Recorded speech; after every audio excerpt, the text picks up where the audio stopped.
Master, welcome back again to our channel. Panibagong araw, panibagong kabanata na naman ang pagsumasumay natin ngayong araw na ito. At kung bago ka sa ating channel, pag-click ang subscribe button and hit the notification bell para updated kayo sa ating mga susunod na videos. So mga Master, bago natin simulan ang ating kabanata ngayong araw na ito, huwag po sana natin skip yung ads mga Master, no, dahil malaking bagay na po yan sa ating munting channel. So simulan na natin kabanata ngayong araw na ito. Let's go! Kabanata 1491 hanggang 1510. Kabanata 1491. Hindi lang sa ibang bansa. Delaney chimed in, nakatanggap lang ako ng balita mula sa tatay ko kaninang umaga. Kagabi, maraming sinaunang Marshall family sa Seoul ang nalipol. Pinatay ang mga matatanda, habang ang mga kabataan ay nawala ng walang bakas. Dahil si Thea ang sect leader ng Celestial Sect, alam niya kung ano ang nangyayari. Maraming mas maliliit na sekta sa mga nalipol ang nagsumite ng kanilang sarili sa Celestial Sect. Gayunpaman, nagkunwari siyang kamangmangan. Ang mga mapagkukunan ba ay tumpak? Napatingin si Maxine kay Delaney. Kahit na ang mga Kaidan ay isa sa Ancient Four at nagtataglay ng dakilang autoridad sa sinaunang martial world, hindi pa siya nakakatanggap ng anumang katalinuhan sa bagay na iyon. Napakatumpak. Tumanggaw si Delaney at sinabing, ang intelligence web ng Mount Thunder Sect ay nakakalat sa buong Seoul. Kaya nga agad akong nakatanggap ng impormasyon. Nang marinig ito, naging malungkot ang ekspresyon ni James. Mukhang gumawa ang GUSEC kagabi. Gayunpaman, kumilos sila hindi sa kabisera kundi sa sinaunang martial world. Ano ang ginagawa ng GUSEC? Pinatay ang mga matatanda, habang dinukot ang mga kabataan. Hindi kaya. Naalala ni James ang masasamang gawa ng emperador. Minsang dinukot ng emperador ang mga tao at nag-eksperimento sa kanila. Kung tama ang kanyang hypothesis, nangangahulugan ito na ang mga eksperimentong iyon ay nagbunga ng kanilang ninanais na resulta. Kaya, ngayon, ang GUSEC ay dumudukot sa mga martial artist para mag-iniksyon ng isang partikular na uri ng virus sa kanilang mga katawan. Ang virus ay magpapalakas sa mga martial artist habang binibigyan din sila ng kontrol ng GUSEC sa kanila. Isang bagyo ang umuusad sa abot tanaw. Pagkatapos ng mahabang pagmumuni-muni, tumingin siya kay Delaney at nagtanong, maaari mo bang malaman kung saan dinukot ang mga taong iyon? Sinabi ni Delaney, kasalukuyang iniimbestigahan ng aking ama ang bagay na ito. Tumanggaw si James. I see. Ipaalam sa akin kapag nalaman mo. Nanatiling tahimik si Thea habang matamang nakikinig. Kahit na hindi siya umimik, nag-iisip siya sa susunod niyang gagawin. Sa sandaling ito, kailangan niyang pigilan si Luke Jan na maging rogue. Kailangan niyang alamin kung saan dinukot ang mga taong iyon at lutisin ang bagay na ito sa lalong madaling panahon upang maibigay ni James ang kanyang atensyon ng buong puso sa pagwawastaw sa kaguluhan sa kabisera. Sa sandaling iyon, tumunog ang telepono ni Maxine, at sinagot niya ang tawag. Pagkababa ng telepono, tumayo siya at malungkot na sinabi, may nangyari sa sambahayan ng mga Kaidan. Kailangan kong bumalik ka agad. Tumayo si James at nagtanong, bakit? Anong mali? Si Tobias ay bumalik sa Caidans. Nais niyang gampanan ang tungkulin ng pamumuno ng pamilya. Kailangan kong bumalik ngayon din. Si Maxine ay may suot na pananabik na ekspresyon. Sa wakas ay nakuha na niya ang kanyang posisyon bilang ulo ng pamilya. Masama para kay Tobias na bumalik sa ganoong kritikal na sandali at masira ang kanyang mga plano.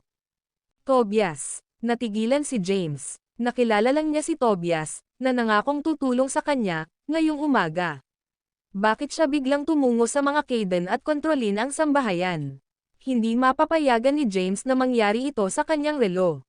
Pagkatapos ng maikling pagninilay-nilay, sinabi ni James, sasama ako sa iyo. Tumanggaw si Maxine. Ma'am. Pagkasabi niya nun, tumalikod na siya para umalis. Sumunod naman si James sa likod. Ingat, darling, habol ni Thea sa kanila at sinabi. Lumingon si James at ngumiti sa kanya, huwag kang mag-alala. Alam ko ang ginagawa ko. Pagkasabi nun ay tumalikod na siya para umalis. Samantala, naglakad si Thea papunta sa courtyard at inilabas ang phone niya. Tapos, tumawag siya. Nais kong imbestigahan ninyo ang kinaroroonan ng mga dinukot na martial artist. Bigyan mo ako ng sagot sa loob ng 3 araw. Pagkatapos ibaba ang tawag, tinanggal niya ang history ng tawag sa kanyang telepono. Nakasuot ng tame time na ekspresyon sa kanyang mukha, naupo siya sa gazebo ng patio at bumulong-bulong, isang bagyo ang paparating. Ang video na ito ay edited by Urban Storytelling. Kabanata 1492. Nang marinig na bumalik si Tobias sa bahay ng mga Kayden, nagmamadaling bumalik si Maxine. Sumunod naman si James sa likod. Maya-maya, dumating na sila. Maraming matataas na miyembro ng sambahayan ang nagtipon sa foyer ng tirahan ng mga Kayden. Si Tobias ay nakaupo sa pangunguna, isang lugar na nakalaan para sa ulo ng pamilya. Sa pasilyo, isang lumpo na matandang lalaki ang nakaupo sa isang wheelchair. Siya si Lorenzo Kayden, anak ni Bennett at ama nina Tobias at Thomas. Bukod kay Thea, sa tulong lamang niya ay nakuha ni Maxine ang kanyang posisyon bilang padre de pamilya. Napuno ng katahimikan ang foyer. Anong nangyayari? Isang boses ang nanggaling sa labas. Pagkatapos, pumasok si Maxine kasama si James na nakasunod sa likuran. Pagpasok sa foyer, nakita ni Maxine si Tobias na nakaupo sa kanyang upuan. Nang mga sandaling iyon, naging maulap ang kanyang mga mata. Si Tobias ang kumuha sa kanya at nag-aruga sa kanya sa kung ano siya ngayon. Tobias, matapos ang sandaling pagyayelo, dumidilim ang mukha ni Maxine, at malamig niyang sinabi, tataksil ka. Bakit ka bumalik? Iyan ang upuan ng ulo ng pamilya. At ikaw, isang taksil, ay walang karapatan na naroon. Magwala. Sa pagharap kay Tobias, pinili ni Maxine na maging mapilit. Kung hindi, mawawala sa kanya ang lahat ng pinaghirapan niyang natamo. Maraming mahahalagang miyembro ng pamilya ang nagtipon sa foyer. Gayunpaman, wala sa kanila ang nangahas na magbitaw ng kahit isang salita. Umupo silang lahat sa gilid at tahimik na pinagmamasdan ang sitwasyon. Nang makita si Maxine, isang pilyong ngiti ang sumilay sa mukha ni Tobias. Papuri niya, "Not bad, Maxine. Nagawa mong maging ulo ng pamilya sa maikling panahon. Tiyak na karapat-dapat ka sa aking papuri. Gayunpaman, mula sa araw na ito, hindi ka na magiging ulo ng pamilya. Pagkatapos ng lahat, naniniwala ako na mas kwalipikado ako kaysa sa iyo." Tobias. Itinuro ni Maxine si Tobias at malamig na sinabi, tataksil kang tao. Paano ka maglakas loob na saktan si Grand Patriarch Bennett at agawin ang core ng Spirit Turtle na nakuha niya? How dare you even show yourself now? Hindi ka ba natatakot sa paghihiganti ng Grand Patriarch? Ha. Humagalpak ng tawa si Tobias. Tapos, malamig niyang sinabi, preposterous. Kailan ko sinaktan si Lolo? Kailan ko inagaw sa kanya ang kaibuturan ng Spirit Turtle? Alam ni Lolo na hindi siya mabubuhay ng matagal kahit napino niya ang kaibuturan. At ayon, niregalo niya sa akin. Kalokohan, pabulaanan ni Maxine. Iyan ang side mo sa kwento. Wala kang anumang ebidensya upang suportahan ang iyong mga claim. Kinusat-kusot ni Tobias ang kanyang mga mata at tinanong siya, kung ganoon, mayroon ka bang katibayan na sinaktan ko si Lolo? Noong araw na iyon, nakakita ako ng pool ng dugo nang dalhin mo ako sa underground basement. Ikaw, sa kabila. Kamay, tumakas sa gulat. Pagkatapos mong saktan ang Grand Patriarch, pinatawag mo ako para tulungan kang linisin ang iyong kalat. Gayunpaman, hindi mo inaasahan na ang Grand Patriarch ay buhay pa at higit pa rito, nakatakas siya. Malamig na ngumiti si Tobias. Nagdilim ang ekspresyon niya. How dare you, Maxine. Nagtataka ako kung paano at bakit nawala si Lolo. So, ikaw ang umambas sa kanya. Mga lalaki, itali mo siya. Umungol si Tobias. Gayunpaman, walang sumunod sa kanyang utos.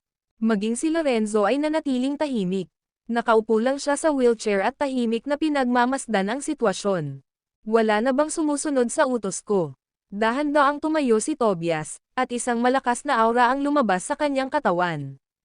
Ang video na ito ay edited by Urban Storytelling. Kabanata 1493. Sa ilalim ng durog na bigat ng presyon, lahat ay nagpupumilit na huminga. Si James lang ang makakalaban sa suffocating aura ni Tobias. Gayunpaman, hindi nakayanan ni Maxine ang pressure. Pakiramdam niya ay bumigay ang kanyang mga tuhod. Pumalakpak. Hindi na niya kayang pigilan ang pressure, bumagsak ang mga tuhod niya sa lupa. Nasira ang impact maging ang sahig. Namutla ang mukha ni Maxine, at tumutulo ang pawis sa kanyang noo. Napakahirap niyang binigkas ang kanyang mga salita, ano sa palagay mo ang ginagawa mo, Tobias? Sa palagay mo ba ay masusupol mo kami sa pamamagitan lamang ng karahasan? Hinding-hindi susuko ang mga Kayden sa mga katulad mo. Ngumisi si Tobias. Ako ang pinuno ng pamilya ng mga Kayden. Bakit ko ipapasuko ang sarili kong pamilya? Mali yata ako sa'yo, Maxine. Kahit na pinakitunguhan kita ng mabuti, sinaktan mo si Lolo at gumawa ng kasinungalingan habang ako ay nasa saradong pagmumuni-muni. Inilipat mo pa ang sisi sa akin para ikaw ang maging padre de pamilya. Inaamin mo ba ang iyong mga kasalanan? Tinuro niya si Maxine na nakaluhod. Grand Patriarch Lorenzo, sabihin mo sa kanila na ikaw ang gumawa sa akin bilang ulo ng pamilya. Nang makitang walang nagsasalita para sa kanya, bahagyang natarante siya. Kilalang-kilala niya si Tobias. Kung hindi niya mapagtagumpayan ang mahahalagang miyembro ng sambahayan ng mga Kayden at alisin si Tobias sa kanyang posisyon, mawawalan siya ng buhay. Nakatuon ang tingin ng lahat kay Lorenzo. Lahat sila ay naghihintay sa kanyang tugon. Samantala, pamwesto si James sa likod ni Maxine at nanatiling tahimik. Kahit na siya ay isang Kayden, wala siyang awtoridad sa sambahayan na ito. Tumingin si Lorenzo kay Tobias at binigkas ang bawat salita, ako ang gumawa kay Maxine bilang ulo ng pamilya. Ang tanga mo, padre, pagkastigo sa kanya ni Tobias. Siya ay isang taksil sa mga Kayden.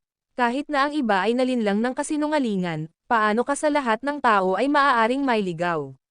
Lumaki ka na, natatakot ako. Hindi ka na dapat makialam sa mga panloob na gawain ng sambahayan. Mga lalaki, pabalaykan si Itay sa kanyang silid. Sa pagkakataong iyon, tumayo si James at tinulungang makatayo si Maxine na nakadapa. Ano sa tingin mo ang ginagawa mo, James? Ito ang sambahayan ng mga Kayden. Wala kang awtoridad dito, malamig na sabi ni Tobias. Tobias, hindi na ikaw ang padre de pamilya. Ang posisyon ngayon ay kay Maxine. Bumalik sa pagiging commander-in-chief ng Phantom Army at hindi na babalik, malamig na sabi ni James. How dare you? Umungol si Tobias. Ano? Pupunta ka ba sa karahasan? Kinuyam ni James ang Blade of Justice sa kamay at dahan-daang binunot ang espada. Itinuro ito kay Tobias, malamig niyang sinabi, kung ganoon, magkalaban tayo. Tingnan ko kung ano ang gawa ng iyong 13 langit na espada. Gaanong bastos, umungol si Tobias, at lumakas ang kanyang aura. Dahil hindi makayanan ang nakakatakot na aura, ang mga Kayden sa pasilyo ay pasuray-suray at bumagsak, humahagulgol at namimilipit sa lupa sa matinding paghihirap. Samantala, napabuntong hininga lamang si Lorenzo sa pagkadismaya at sinabing, Tobias, hindi pa huli ang lahat para bumalik. Huwag ka na, ama. Lumayo ka dito. Kung hindi, huwag mo akong sisihin sa susunod na mangyayari. Bumalik lamang si Tobias matapos isipin na patay na si Bennett. Ngayon, patay na si Lance, at inagaw ng Elysian Congress ang kontrol sa Orient Commerce. Ang kasalukuyang layunin ni Tobias ay ang duminahin ang buong sinaunang Martial World. Para makontrol ang sinaunang Martial World, gayunpaman, kailangan muna niyang kontrolin ang sambahayan ng mga Kayden sa pamamagitan ng pagtiyak sa posisyon ng ulo ng pamilya. Pagkatapos, makikipagsanib puwersa siya sa Ancient Four at lipulin ang Mount Thunder Sect, ang Blythe Family, at ang Elysian Congress. Pagkatapos gawin ito, siya ang magiging pinakamataas na nilalang sa mundong ito. Walang makakapidyo sa kanya, kahit ang sarili niyang ama. Masyado nang malayo si Tobias. Nakatingin kay Lorenzo na may dugong mga mata, binibigkas niya ang bawat salita, huling pagkakataon. Bumalik ka agad. Ang video na ito ay edited by Urban Storytelling. Kabanata 1494. May intensyon si Tobias na pumatay. Aalisin niya ang sinumang humahadlang sa kanya, maging ang kanyang sariling ama. Bagamat siya ngayon ay bahagyang nabaliw, hindi pa rin nawawala ang kanyang katwiran. Binalaan niya si Lorenzo laban sa pakikialam sa mga gawain ng sambahayan. Hindi ako makikipagkompromiso, natatakot ako. Hindi naman natakot si Lorenzo. Umupo siya sa kanyang wheelchair at itinuro si Maxine, at sinabing, pinangalanan ko si Maxine na padre de pamilya, kaya siya ang magiging padre de pamilya. Tobias, pinatalsik ka sa pamilya. Hindi ka na Kayden. Umalis ka sa paningin ko sa sandaling ito. Binalaan na kita. Sa isang kisap mata, Humarap si Tobias kay Lorenzo. Gayunpaman, sa sandaling iyon, isang figure ang lumitaw sa pintuan. Nang makita ang figure, namutla ang mukha ni Tobias na parang nakakita ng multo. Paatras, nauutol siya, iikaw. Paano ito mangyayari? Hindi makapaniwala si Tobias sa kanyang mga mata. Isang matandang lalaki ang dahan-daang pumasok. Siya ay walang iba kundi si Bennett, ang taong may pinakamalaking autoridad sa sambahayan at isang pangwalo na ranggo na Grandmaster. Ama, nang makita si Bennett, magalang siyang binati ni Lorenzo. Grand Patriarch, natigilan si Maxine. Hindi niya inaasahan na magpapakita si Bennett. Ang pagdating niya ay napuno siya ng pag-asa. Hindi ka patay. Sinama ng tingin ni Tobias si Bennett. Halos 3 buwan na ang lumipas, at wala pa ring nakikita si Bennett. Kaya naman hinatulan siya ni Tobias na patay na at nagpas siyang kumilos ngayon. Matapos tambangan si Bennett sa ganoong kalayuan, walang paraan na mabubuhay pa siya. Si Tobias ay naglakas loob lamang na magpakita ng kanyang sarili pagkatapos maniwala na siya ay patay na. Napakagaling, Tobias. Lumapit sa kanya si Bennett na may galit na galit sa mukha. Hindi niya inaasahan na tambangan siya ni Tobias. Siya ay nagtiwala sa kanya ng buo at kahit na inalagaan siya bilang ulo ng pamilya, na nagpatuloy sa pamamahala ng sambahayan ng mga Kayden sa loob ng 30 taon. Sa nakalipas na 3 dekada, bagamat hindi nagsagawa si Tobias ng anumang malalaking serbisyong karapat-dapat, pinamahalaan niya ang sambahayan sa maayos na paraan. Gayunpaman, sinubukan niyang patayin si Bennett sa kaibuturan ng isang spirit turtle.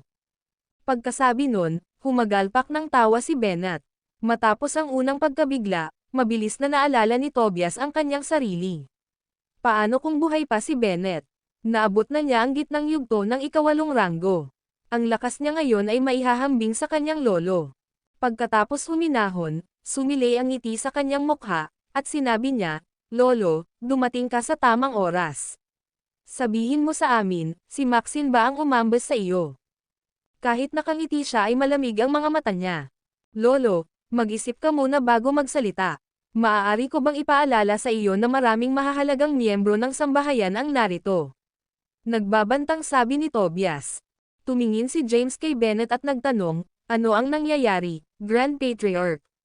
Si Tobias ba ang umambas sa iyo noong araw na iyon?" Bahagyang tumanggaw si Bennett at sinabing, "Siya iyon, sige. Malubha akong nasugatan matapos niya akong tambangan. Habang ang aking buhay ay nakabitin sa isang hibla, nagkunwari akong kamatayan sa pag-asang lokohin siya. Pagkaalis niya, nagmamadali akong tumakas. Alam kong matatakot siya. Pagkatapos niyang umalis kasama ang kaibuturan, nag-aalala ako tungkol sa pag-aaway ng mga Kayden. At kaya, inutusan ko si Lorenzo na patatagin ang sitwasyon sa pamamagitan ng paggawa sa iyo ng ulo ng pamilya. Gayunpaman, dahil wala kang anumang interes sa posisyon, maaari lamang naming gawing ulo ng pamilya si Maxine." Isinalaysay ni Bennett kay James ang sunod-sunod na mga pangyayari. Sa wakas ay naunawaan ni James na si Bennett ang siyang kumukuha ng mga string sa likod ng mga eksena. Nakuha ni Maxine ang kanyang posisyon bilang ulo ng pamilya salamat kay Bennett at hindi kay Lorenzo. "Ha. Nang marinig ito, tumawa si Tobias at itinuro si Bennett, na nagsasabing, "Tama. Paano kung ako ang umambas sa'yo? Lampas ka na sa iyong prime, matandang lalaki. Kahit na pininaw mo ang core at pinalakas ang iyong lakas, hanggang kailan ka pa mabubuhay? Marahil 1 dekada o 2. Ako, sa kabilang banda, ay isang ganap na naiibang kwento, bata pa ako. Sa pamamagitan ng pagpapalakas ng aking lakas, maakay ko ang pamilya sa kaluwalhatian at gawin kaming pinakamakapangyarihang pamilya sa mundo." Umungol si Bennett, kakatwa. "Ngayon, aalisin ko sa pamilya ang isang vermin na tulad mo. Natatakot ako na hindi mo kayang gawin iyon." Itinaas ni Tobias ang kanyang espada, at ang walang hugis na sword energy ay umalangaw-ngaw sa buong gusali. Sa isang iglap, gumuho ang gusali at naging guho. Nagawa ni James na makatakas sa oras kasama si Maxine bago gumuho ang gusali. Ang video na ito ay edited by Urban Storytelling. Kabanata 1495. Samantala, lumipad sa ere ang wheelchair ni Lorenzo. Nagsimulang lumaban si Bennett laban kay Tobias. "Hahaha, anong palabas?" Sa sandaling iyon, Isang boses ang umusbong, at isang matandang lalaki ang lumitaw sa pinakamataas na bahagi ng patio ng mga Kayden. Si Thomas Kayden iyon. Sa sandaling iyon, nawala ang kanyang puting buhok, at mas mukha na siyang binata. Parang bumalik ang itsura niya noong bata pa siya. Umupo si Thomas sa pinakamataas na punto ng courtyard ng Cadence at pinanood ang labanan sa pagitan nina Tobias at Bennett, na nagsabing, akala ko mas mabuting kumilos na sila ngayong matanda na silang lahat.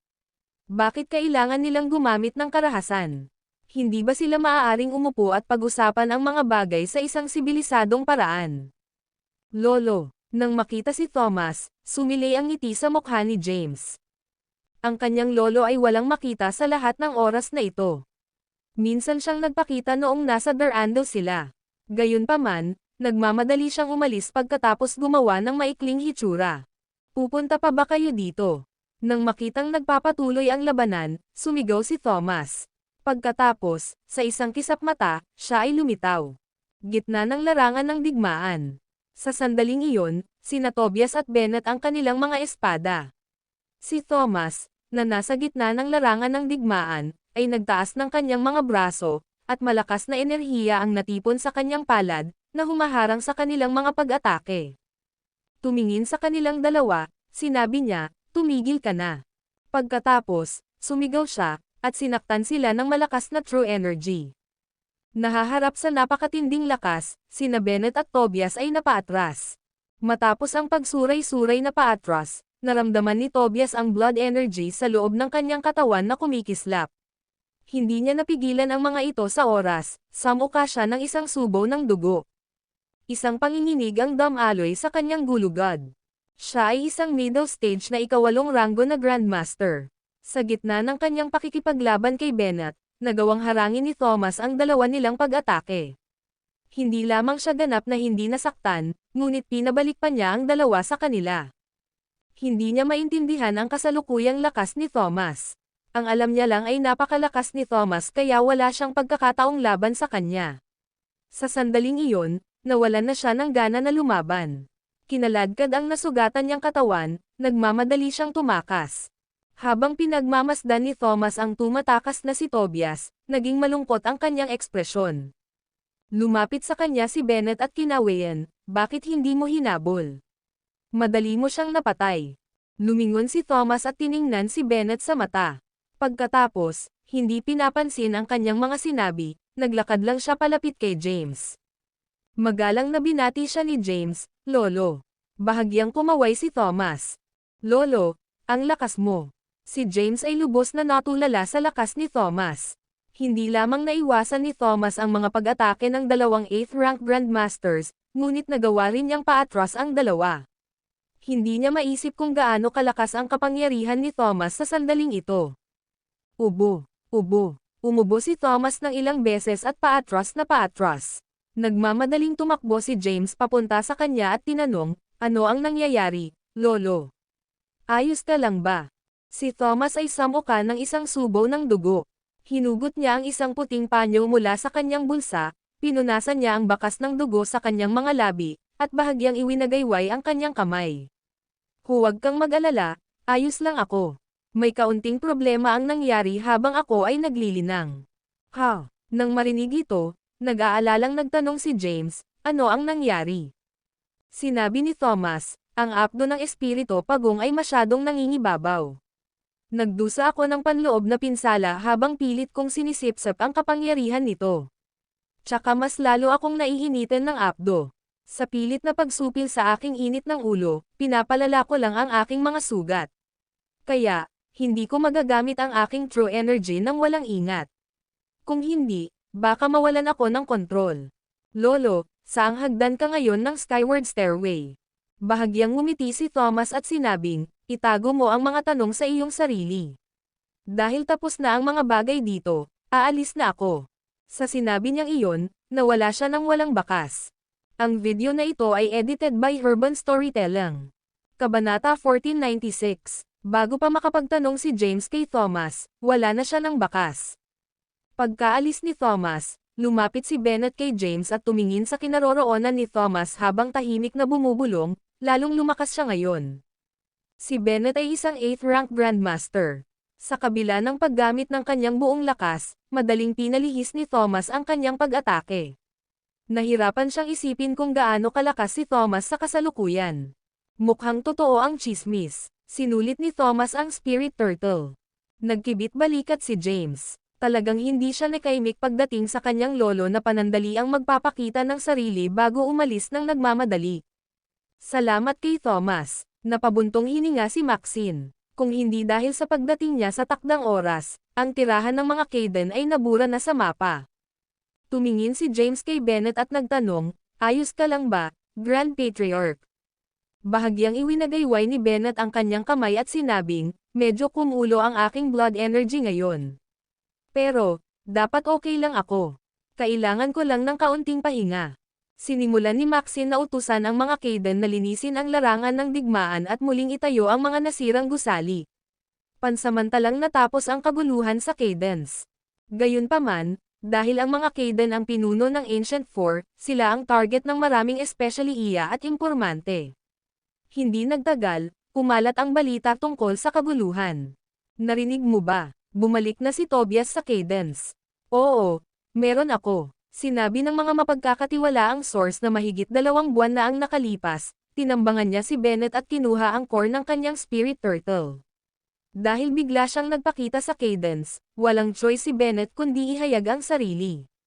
Ang dalawa ay nag-awit ng kanilang mga espada at nakipaglaban ng buong lakas. Narinig ko na ang tirahan ng mga Kaden ay lubos na nawasak at ngayon ay nasa proseso ng muling pagtatayo. Nabalitaan ko pa na lumitaw si Thomas at pinigilan ang mga pag-atake ni Tobias at Bennett, 2 Grandmaster sa ika-8 ranggo. Nagmamadaling tumakas si Tobias dahil takot siyang matalo.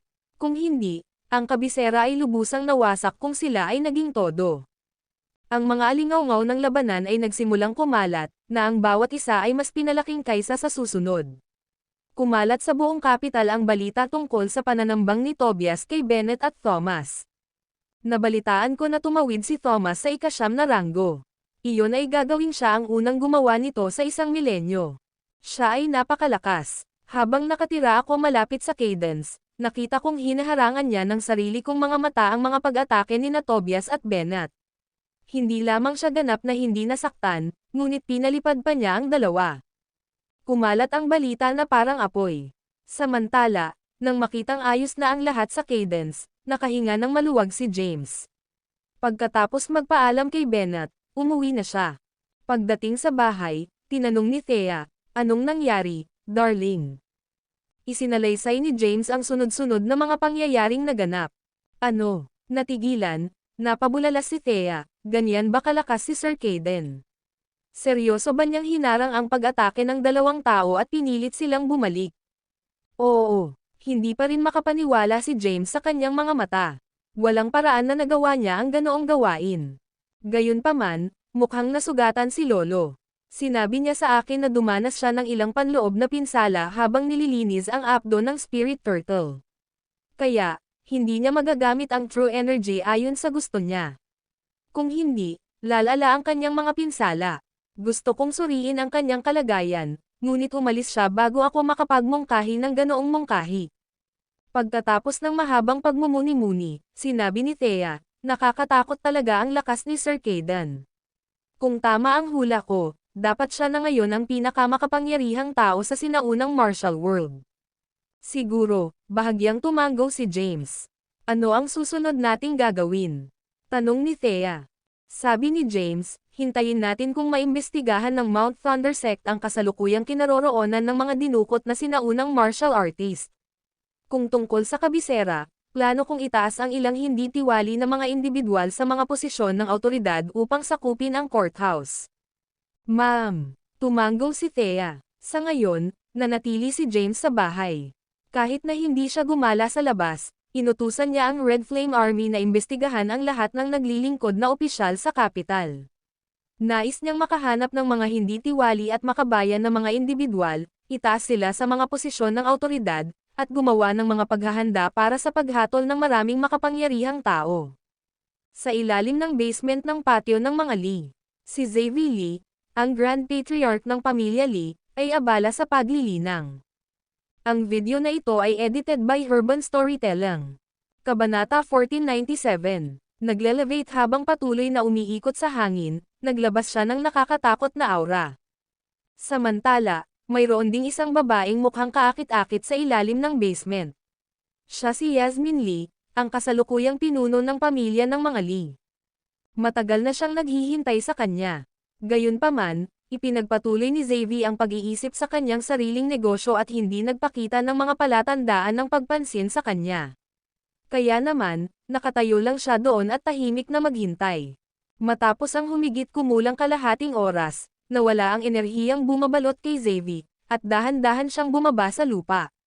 Sa sandaling iyon, tila mas bata pa siya kaysa noong panahon ng Mount Thunder Conference. Binuksan niya ang kanyang mga mata, tumayo siya at tumingin kay Yasmin sa harap niya, sinabi ko sa iyo na huwag mo akong gambolain maliban kung ang sitwasyon ay malubha habang nasa saradong pagmumuni-muni ako. Grand Patriarch, napakamot ng ulo si Yasmin. Grabe talaga ang sitwasyon. Dahil sa kasalukuyan akong naliligaw, pumunta ako rito para humingi ng payo sa iyo. Magsalita ka. Isinalaysay ni Yasmin ang sunod-sunod na pangyayaring naganap sa kanya. Lalo niyang binanggit ang mga Kayden. Grand Patriarch, ang mga Kayden ay lumakas ng husto. Isinasante si Tobias na naging taksil, mayroon na silang tatlong 8th rank Grandmasters Bennett, James, at Thomas. Si Thomas, lalo na, ay nakakatakot. Nakatanggap lang ako ng balita ngayon na pinalihis niya ang mga pag-atake ni na Bennett at Tobias ng sabay at pinalipad sila. Grand Patriarch, dumating na ang oras para pumili ng panig ang mga Lee. Kung pipiliin natin ang maling kampo, maaaring pareho tayo ng kapalaran ng Gusek isang siglo na ang nakalipas. Nang marinig ito, naging malungkot ang ekspresyon ni Xavier. Talagang mahirap ang sitwasyon. Pagkatapos ng mahabang pagmumuni-muni, sinabi niya, hindi tayo dapat kumilos ng walang ingat sa ngayon. Ikalat ang aking salita, itapon ang lahat ng negosyo ng pamilya sa labas ng mundo at umatras mula sa kapital. Ngunit, Grand Patriarch, natigilan si Yasmin. Isang bahagyang ngiti ang sumilay sa mukha ni Xavier, at sinabi niya, ngayong napinaw ko na ang kaibuturan ng Spirit Turtle, ang aking lakas ay lubos na napalakas, at ang aking Dragon CD ay 2 antas ang layo mula sa pag-maximize. Dapat tayong maglaan ng oras sa ngayon. Kapag ang sitwasyon ay naging matatag sa Sol at ang aking Dragon CD ay umabot sa 12 antas, ako ay hindi na magagapi. Dahil tiwala si Xavier sa kanyang lakas, hindi siya pipili ng panig. Ngayon, ang tanging magagawa niya ay humiga at maghintay ng oras. Siya ay lilito lamang sa sandaling dumating ang angkop na sandali at pagkatapos na maabot ng kanyang Dragon CD ang 12 antas. Sa panahong iyon, hindi na siya magagapi. Ipagkalat ang aking salita, naiintindihan. Bagamat si Yasmin ang padre de pamilya, hindi siya nang ahas na sumalungat sa utos ni Xavier. Nang tumalikod na siya para umalis, tinitimbang niya ang mga kalamangan at kahinaan. Naniniwala siya na maimpluwensya si James, at marami ang mga taga-suporta niya. Kung walang nangyaring masama, siya ang lalabas na mananalo. Dahil itatapon na ng mga Lee ang kanilang mga negosyo, bakit hindi paboran si Maxine sa pamamagitan ng paglipat ng mga ito sa kanya?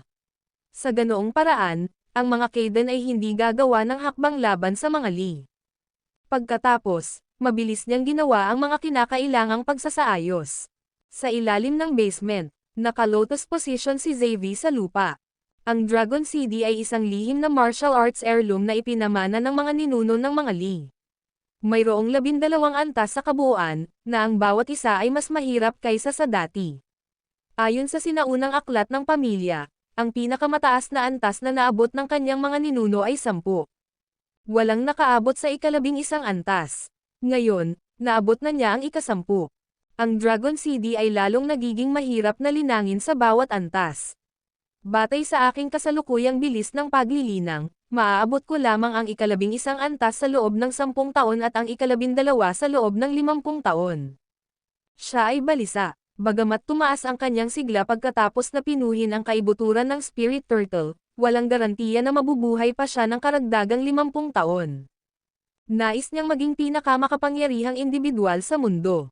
Gayunpaman, hindi na siya makapaghintay ng isa pang 50 taon. Ang video na ito ay edited by Herban Storytelling.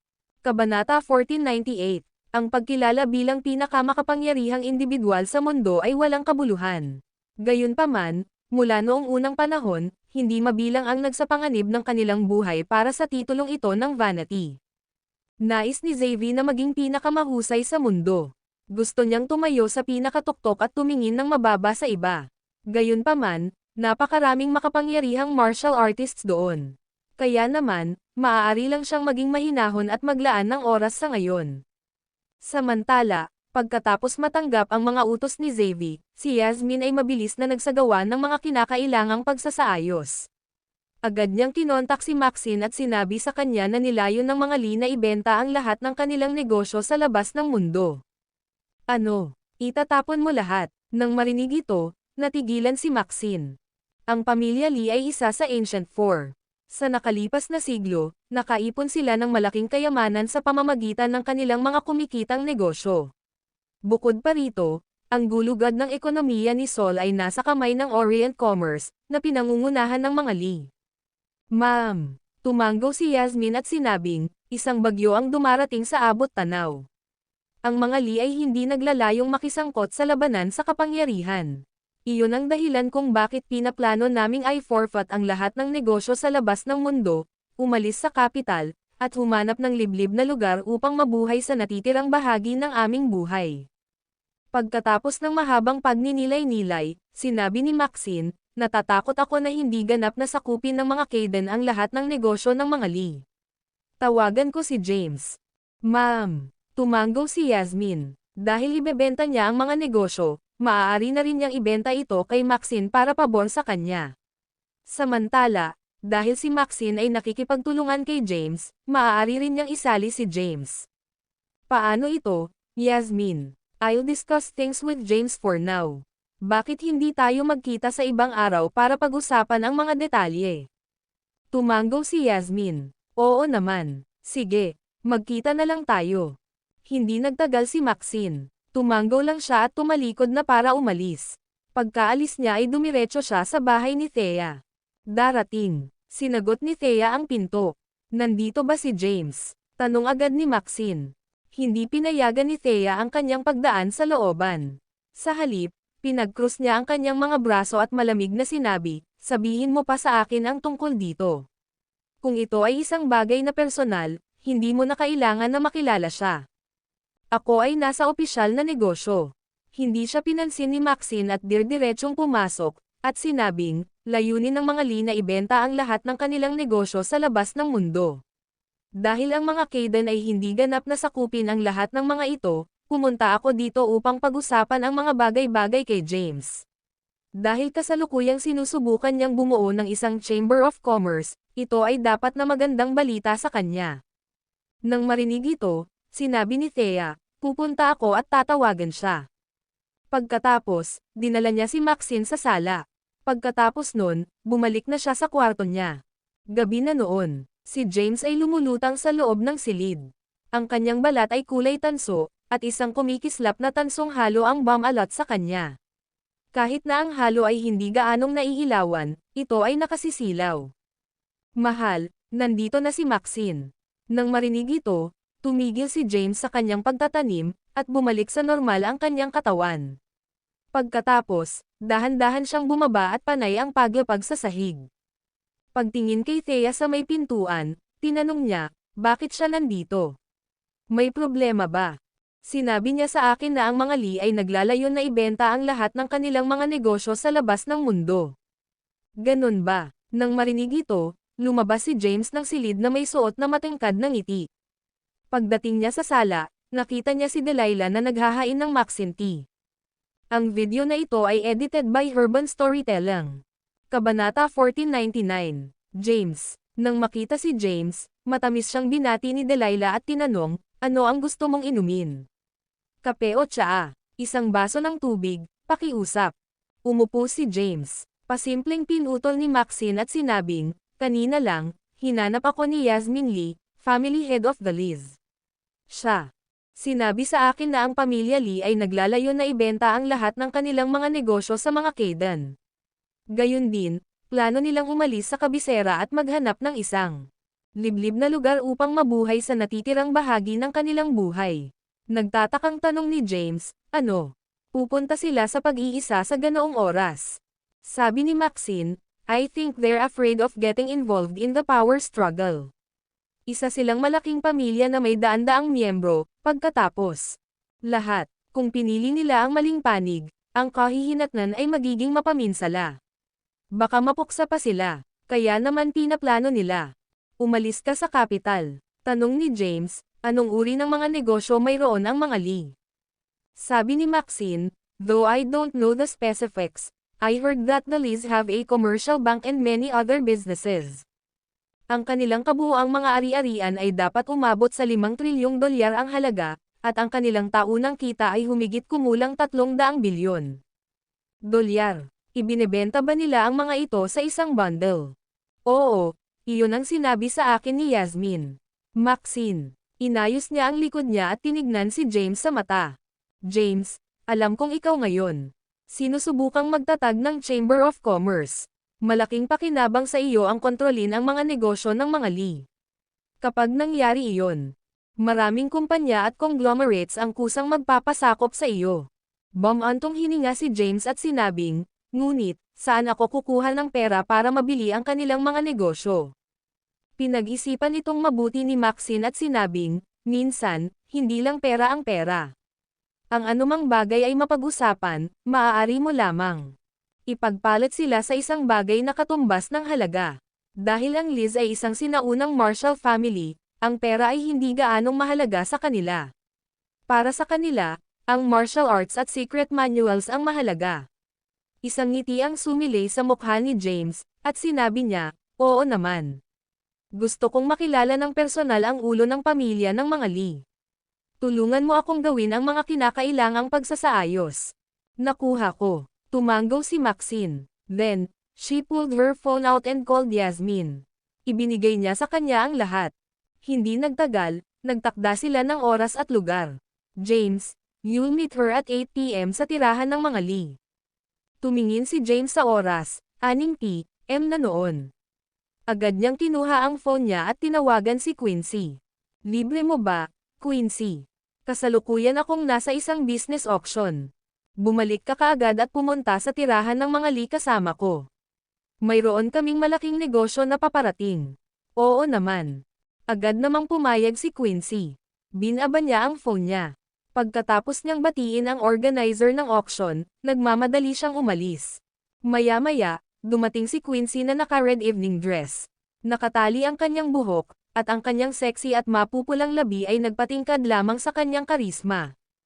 Pagpasok sa bahay, umupo siya, tumingin kay James sa tapat niya, at nagtanong, anong klaseng negosyo ang pinag-uusapan natin? Dito, pag-uusapan natin ito sa daan. Agad namang tumayo si James at umalis. Sumunod naman sa likuran sina Quincy at Maxine. Alam ni Thea na hindi siya dapat sumunod. Bagamat sina Maxine at Quincy mga babaeng nagkaroon ng matalik na relasyon kay James. Kasama si James, mas naging mature siya pagkatapos ng lahat ng naranasan niya. May mga bagay na alam niya. Dapat pumikit sa. Gayunpaman, naiirita pa rin siya nang makitang umalis si James kasama ang dalawang magagandang babae. Pagkaalis nila, dumilim ang mukha niya, at siya. Tahimik na ungol habang nakakuyom ang mga kamao, akin si James. Hindi ako papayag na maaga siya ng kahit sino sa akin. Sa daan patungo sa tirahan ng mga Lee, ikinwento ni Maxine ang sunod-sunod na mga pangyayaring naganap sa kanila. Talaga, nang marinig ito, masayang nagtanong si Quincy, The Lees of Orient Commerce and the Ancient Four. Ang video na ito ay edited by Urban Storytelling. Kabanata 1500. Sila yan, sige, tumango si Maxine at sinabi. Ang galing. Tuwang-tuwa si Quincy. Dahil nakikipag-ugnayan siya sa maraming maimpluwensyang tao sa kapital, alam niya ang tungkol sa Orient Commerce at ang autoridad na hawak nito. Ang gulugad ng ekonomiya ng Solin ay nasa kamay ng Orient Commerce na pinamunuan ng pamilya Lee. James, kailangan mong sakupin ang mga negosyo ng Liz kahit na ang gastos. Tuwang-tuwang sabi ni Quincy, ngayong naitatag na ang Chamber of Commerce, sumali na sa amin ang Don Family of the North at marami pang ibang negosyo. Gayunpaman, bilang tagapagtatag, kailangan nating ipakita ang lakas. Kung kaya nating sakupin ang mga negosyo ng mga Lee, ang ating reputasyon at prestihiyo ay laganap sa malayo at malawak na sinimulan ni Quincy na timbangin ang mga kalamangan at kahinaan. Kaunti lang ang alam ni James tungkol dito. Siya ay nasa malalim na pagmumuni-muni kung paano matagumpay na sakupin ang mga negosyo ng Liz. Maya-maya, dumating na sila. Isang babae na mukhang 20 taong gulang ang sumagot sa pinto. Habang siya ay nasa ginhawa ng kanyang sariling tahanan, siya ay nakasuot ng casual na kasuotan at nakasuot ng isang pares ng tsinelas.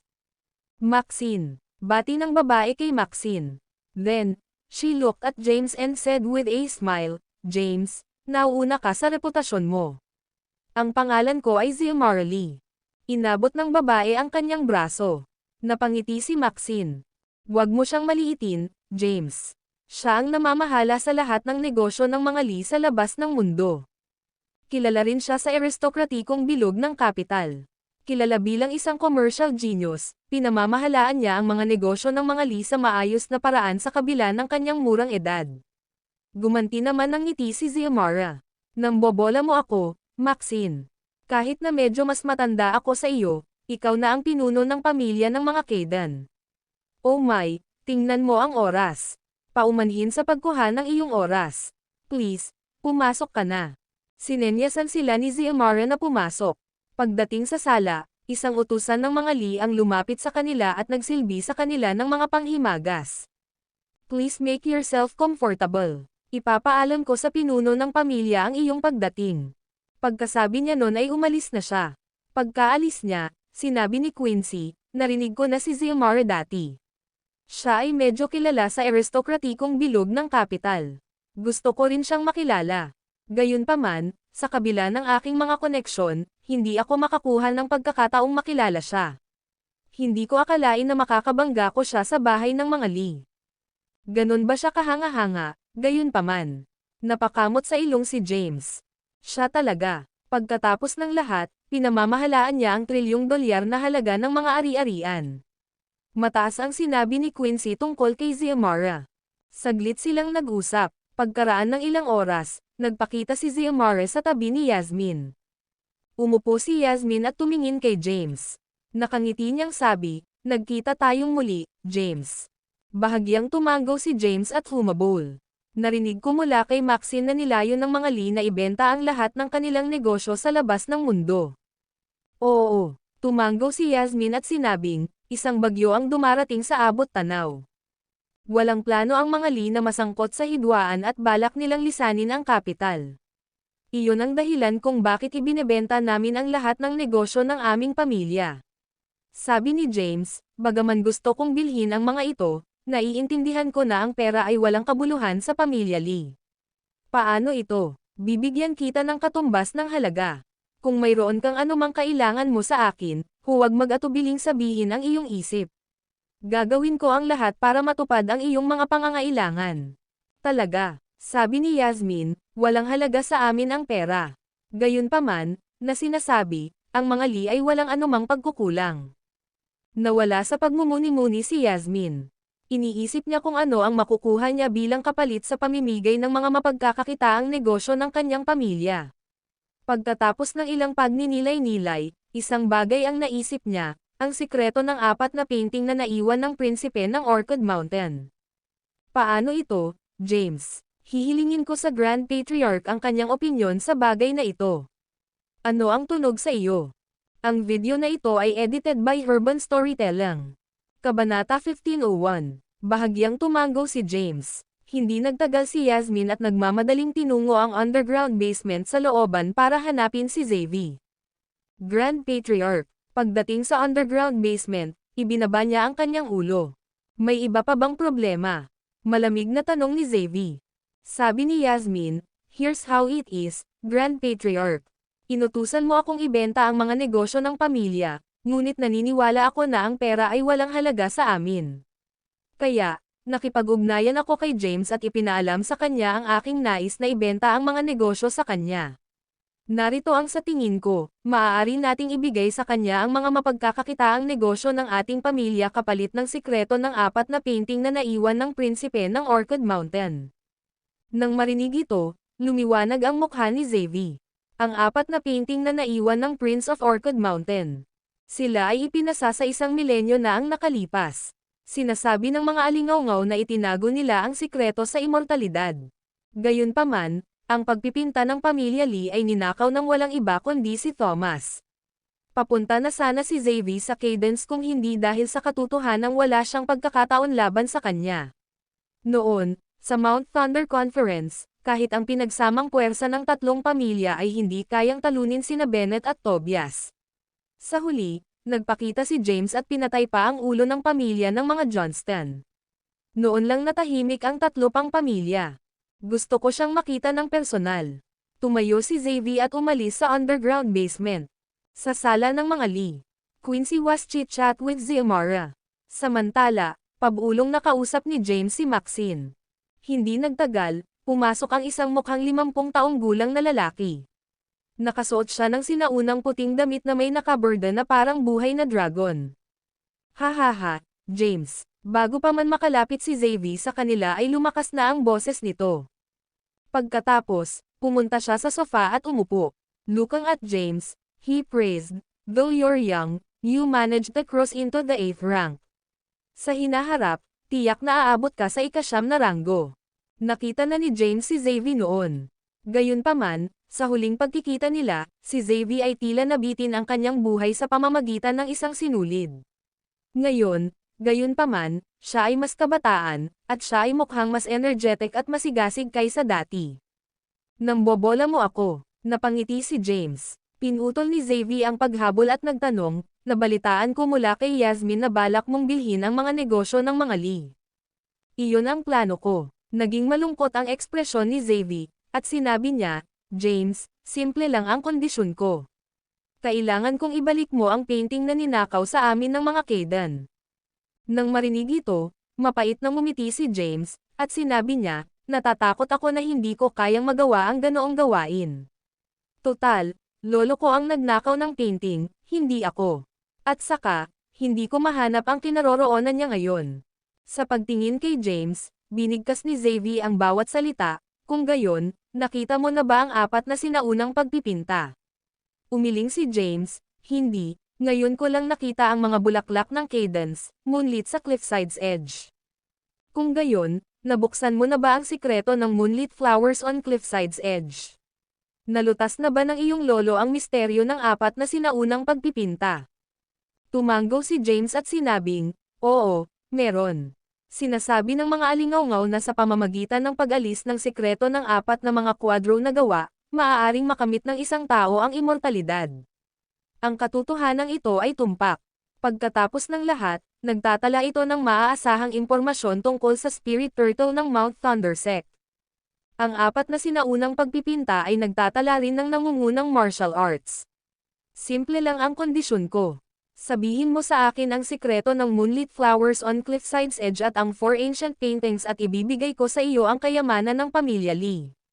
Hindi lang iyon, kailangan mo ring manampa na hihilingin mo sa iyong lolo ang painting na ninakaw niya sa amin at ibabalik ito sa amin. Paano iyon tunog? Inilista ni Xavier ang kanyang mga kahilingan. Nawala sa isip si James. Pagkaraan ng ilang sandali, sinabi niya, "Dahil wala sa akin ang pagpipinta sa ngayon, hindi ko ito maibabalik sa iyo. Para sa iba pang hinihingi, papayagan kitang makita ang moonlit flowers sa Cliffside's Edge, ang mga bagay na nahukay mula sa sinaunang puntod ng Prince of Orchid Mountain, at kahit na sabihin sa iyo ang tungkol sa sikreto ng mga painting." Paano iyon tunog? Ang video na ito ay edited by Urban Storytelling. Kabanata 1502. Tinitimbang ni James ang kanyang mga pagpipilian. Naniniwala siya na ang pagsasabi kay Xavier ng sikreto ng moonlit flowers on Cliffside's Edge at ang martial arts na naitala sa loob bilang kapalit ng kapalaran ng pamilya Lee ay napakalaking bagay. Hindi siya nag-aalala na linangin ni Xavier ang martial arts na naitala sa loob ng moonlit flowers on Cliffside's Edge dahil humingi sila ng mahusay na true energy. Bukod dito, nangangailangan ito ng isang lalaki at isang babae at parehong true yin at yang energy upang linangin. Ngumiti ng mapait si Xavier at sinabing, "James, may ideya ka ba kung gaano kalaki ang kapalaran ng pamilya Lee? Naipon sa nakalipas na siglo. Hinihiling ko lang na ibalik mo ang akin at sabihin sa akin ang sikreto ng 4 na sinaunang pinta." Tiyak na hindi ito masyadong hinihingi. Hindi naman, patuloy ni James, pero dahil wala akong dalang painting, wala akong magagawa. Nang marinig ito, natahimik si Xavier. Naging tense ang atmosphere. Nanatiling tahimik din si James at hinintay na magsalita si Xavier. Maya-maya, sinabi ni Xavier, "How about this? Hindi ko kailangan na ibalik mo ang painting ko. Hanapin si Thomas at hilingin sa kanya na payagan akong tingnan ang 4 na sinaunang pagpipinta sa loob ng 3 araw. Ano sa tingin mo?" Gumawa ng kompromiso si Xavier. Ang mga pagpipinta ay hindi mahalaga. Ang mahalaga ay ang mga sinaunang martial arts na naitala sa kanila. Sa loob lang ng 3 araw, lahat ay kaya niyang gayahin. Sa ganoong paraan, mapayapang mamuhay siya sa pag-iisa at muling makikita pagkatapos ng ilang dekada. Kapag dumating ang araw na iyon, wala nang ibang haadlang sa kanyang daraanan. "James, dito ako gumuhit ng linya ko. Kung hindi mo makuha ang lahat ng 4 na painting, pakibalik." Itinuro ni Xavier ang pinto. Pagkatapos, tumayo siya at tumalikod para umalis. Humingi ng tawad si Yasmin kay James at sinabing, "James, ito ang hinihingi ng Grand Patriarch. Muling isaalang-alang ang mga ito ng mabuti. Dalhin mo rito ang 4 na sinaunang pagpipinta sa susunod na pagdating mo." Pagkasabi niyon ay tumalikod na siya para umalis. Nagkibit-balikat si James at sinabing, "Bumalik tayo sa ngayon." Umalis ang 3 sa tirahan ng mga Lee. Kasabay nito, sa looban ng mga Lee. "Grand Patriarch, hindi mo ba itinulak ito ng kaunti?" Kahit papayag si James, walang paraan na mahikayat niya si Thomas. Naisip ito ni Xavier at sinabing, "Hindi naman. Tandaan na ito ang ating naipon na kayamanan sa nakalipas na siglo. Kailangan ko lang malaman ang sikreto ng 4 na sinaunang pagpipinta at upang tingnan ang mga ito sa loob ng 3 araw, dapat nasabik si James na makuha ang kayamanan ng aming pamilya upang gawin ang mga kinakailangang paghahanda para sa kanyang kontrol kay Saul. Naniniwala ako na makikipag-usap siya kay Thomas. Huwag tayong magmadali sa ngayon. Kailangan lang nating maghintay ng matyaga." "Naiintindihan," sabi ni Yasmin. Pagkaalis ni James at ng iba ay umuwi na sila. Pagdating sa bahay, tinanong ni Thea, "Paano nangyari, darling?" Nagkibit-balikat si James at sinabing, "We could not come to a agreement." Hiniling ng mga Lee na malaman ang sikreto ng 4 na sinaunang pagpipinta at tingnan ang mga ito sa loob ng 3 araw. Tiyak na pumayag ako sa kanilang mga tuntunin kung kasama ko sila. Gayunpaman, si Lolo ang nagnakaw sa kanila. Saan ko siya hahanapin? Hinahanap ako. Sa sandaling iyon, ang boses ni Thomas ay nanggaling sa labas. Pagkatapos, pumasok siya at umupo sa sofa. Mas maganda siya kaysa sa umaga. "Sa wakas nandito ka na, Lolo." Natuwa si James. Hindi niya talaga maisip ang lolo niya. "Gusto mo ba ang natitirang 3 painting?" Napatingin si Thomas kay James. "Ma'am, ang video na ito ay edited by Urban Storytelling." Kabanata 1503. Sinabi ni James, "Kailangan kong ipagpalit ang sikreto ng 4 na sinaunang pagpipinta kapalit ng kayamanan ng pamilya Lee. Ipaubaya mo sa akin ang lahat. Pupunta ako sa tirahan ng mga Lee kasama ang 4 na sinaunang pagpipinta at makipagkasundo kay Xavier. Kailangan mo lang kunin ang kanilang kapalaran." Pagkasabi nun ay tumayo na si Thomas at umalis. "Lolo, teka," sigaw ni James. Gayunpaman, nawala si Thomas nang walang bakas. Napabuntong hininga si James. "Nga pala," tanong ni Quincy, "maaari ba nating dalhin si Xiomara sa tabi natin?" "Ha?" Tumingin si James kay Quincy. Sabi ni Quincy, "Kailangan ko ng ilang katulong. May kakayahan si Xiomara. Mas mapapamahalaan ang workload ko kung mananatili siya. At saka, mas alam niya ang sitwasyon sa capital kaysa sa akin, kaya naniniwala ako na mas bagay siya kaysa sa akin para harapin ito." Nang marinig ito, tumingin si James kay Maxine at sinabing, "Tawagan si Yasmin at ipaliwanag sa kanya ang sitwasyon." "Nakuha ko." Inilabas ni Maxine ang phone niya at tinawagan si Yasmin. "Yasmin, everything's resolved on our side. Sumang-ayon si Thomas sa iyong mga tuntunin. Papunta na siya ngayon sa tirahan ng mga Lee kasama ang 4 ancient paintings para makipag-ayos kay Xavier. Gayunpaman, mayroon kaming isang maliit na kahilingan na nais naming gawin." Pagkarinig nito ay natuwa si Yasmin. Nagmamadali niyang sinabi, Huwag mag-atubiling sabihin ang iyong isip. Sabi ni Maxine, nako, wala namang malaki. Nais naming manatili si Xiomara pagkatapos ng negosasyon. Pagkatapos ng lahat, siya ang namamahala sa mga negosyong ito sa unang lugar. Pagkatapos matanggap ni James ang kayamanan ng pamilya Lee, patuloy niyang pamamahalaan ang mga negosyong ito para sa kanya. Paano iyon tunog? Nakatali si Yasmin. Batay sa sinabi ni Xavi, ang bawat miyembro ng pamilyang Lee ay aalis sa kapital. Sa pamamagitan ng pag-iiwan kay Xiomara na mag-isa sa likod, ito ay katumbas ng pag-anunsyo sa mundo na ang pamilya Lee ay nasa panig ni James. Kung nawala si James sa power struggle, ang kahihinatnan ay magiging kakilakilabot para sa mga Lee. Maxine, hindi ko kayang mag-isa ng desisyon. Kailangan ko munang kumonsulta sa Grand Patriarch. Hinihintay ko ang iyong mabuting balita. Matapos ang maikling pag-uusap ay ibinaba ni Maxine ang telepono. Pagkatapos, tumingin siya kay James at sinabing, narinig mo siya. Si Yasmin ay hindi maaaring magdesisyon sa kanyang sarili. Kailangan muna niyang kumonsulta kay Xavi. Sabi ni Quincy, it's fine kahit hindi natuloy. Kailangan lang nating makuha ang ating mga kamay sa kapalaran ng pamilya Lee. Sa kanilang yaman, mapapabilis natin ang ating pag-unlad. Gayunpaman, kailangan nating higit pang itali ang ating mga interes sa iba. Alam ko, hahanapin ko ang ama ni Delilah sa lalong madaling panahon at pipirmahan ko siya ng isang kasunduan sa pakikipagtulungan. Matyaga silang naghintay. Makalipas ang kalahating oras, tumawag si Yasmin. Sinabi niya sa kanila na pumayag si Xavi sa kahilingan ni James. Mananatili si Xiomara sa kabisera at patuloy na pamamahalaan ang mga negosyo. Matapos malutas ang bagay, nakahinga ng maluwag si James. Ngayon, kailangan na lang niyang maghintay na makumplito ang negosasyon pagkatapos mapanood ni Xavi ang 4 ancient paintings. Tulad ng para sa Moonlit Flowers on Cliffside's Edge, walang pakialam si James. Dahil sinabi ni Thomas na pupunta siya sa tirahan ng mga Lee kasama ang 4 na sinaunang pagpipinta, malamang na nakuha niya ang Moonlit Flowers on Cliffside's Edge at ang 18 meridian diagram. Sa mga sumunod na araw, walang nagawa si James. Pinagmamasdan siyang mabuti ng bawat puwersa sa kabisera. Makalipas ang 3 araw, nakipag-ugnayan ang pamilya Lee kay James at pinahintulutan siyang kunin ang mga negosyo ng kanilang pamilya. Inatasan lang ni James sina Quincy at Maxine na pamahalaan ang mga ito bilang kahalili niya. Sa gabi, makalipas ang 3 araw, biglang sumulpot si Delaney sa bahay ni Thea at sinabing, James, may balita ako.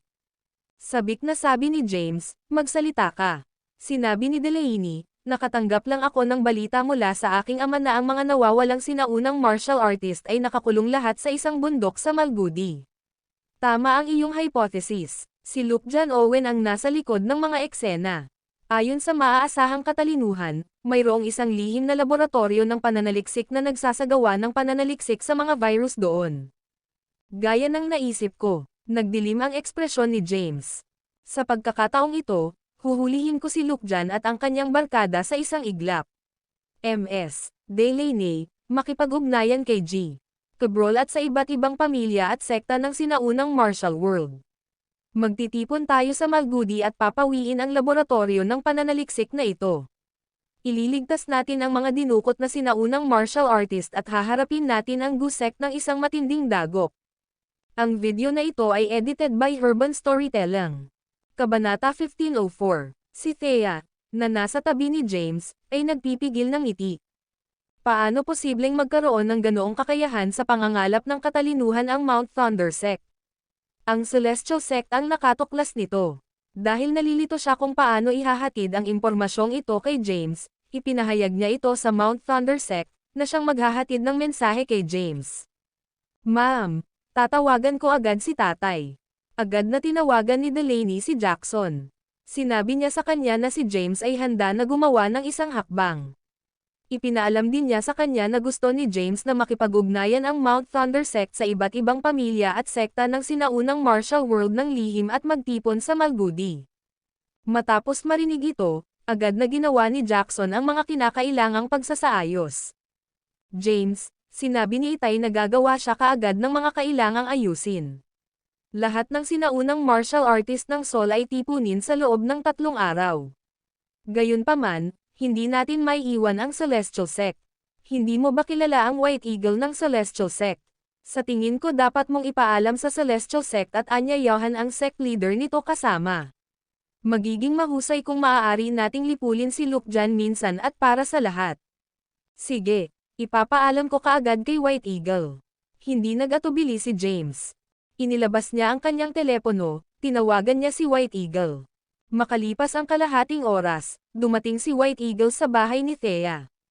Hahaha, James. Pagdating sa bahay ni Thea, tumawa si White Eagle. Sabik na naghihintay ang mga nasasakupan ko sa mga utos mo. Gayunpaman, hindi ka kumilos. Ngumiti si James at sinabing, nagsimula na ang operasyon. Gayunpaman, dahil hindi nagpakita si Tobias ng Phantom Army, hindi ko na kailangan ang tulong mo. Pinatawag kita dito ngayon para sa ibang bagay.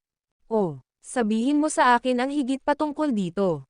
Binigyan siya ni James tungkol sa sitwasyon. Ang mga martial artist ay dinukot sa Malgudi. Gusto silang kontrolin ni Luke dyan gamit ang Guvenom. Para matigil ang kanilang masasamang gawain, kailangan kong makipagtulungan sa Celestial Sect. Sabihin sa sect leader mo na sumama sa amin sa Malgudi at puksain ang research laboratory ng GUSEC. Oo naman, ipapaalam ko sa deputy sect leader. Hindi nagdalawang isip si Bennett kahit kay Titing. Gayunpaman, sabik niyang sinabi, pagkatapos na pinuhin ang ubod ng Spirit Turtle, ang lakas ni Luke dyan ay tumaas ng mabilis. Ngayon, nakipagsabuatan pa siya sa Blood Race. Ang First Blood Emperor ay hindi pushover, kailangan nating planuhin ito ng mabuti. Kapag natalo tayo, matatapos na ang lahat. Ngumiti si James at sinabing, huwag kang mag-alala, Grand Patriarch. Nakabawi na rin ng lakas si Callan Maverick. Kokontaken ko siya at hihilingin na sumama. Hindi lang yon, isasama ko din si Lolo. Ibig sabihin, magkakaroon tayo ng ilang 8th rank Grandmaster sa panig natin. Kung papayag si Lolo na tulungan kami, magiging maayos ang lahat. At saka, nasa panig natin ang sect leader ng Celestial Sect. Napakabuti. Ipaalam sa akin kapag balak mong simulan ang operasyon. Salamat, Grand Patriarch. Ang video na ito ay edited by Herban Storytelling. Kabanata 1505. Nagpasalamat si James. Matapos hikayatin si Bennett, tinawagan niya si Callan. Mula nang maghiwalay sila ng landas sa Durandal, hindi na muling nakita ni James si Callan. Wala siyang ideya kung nasa kabisera pa siya ngayon.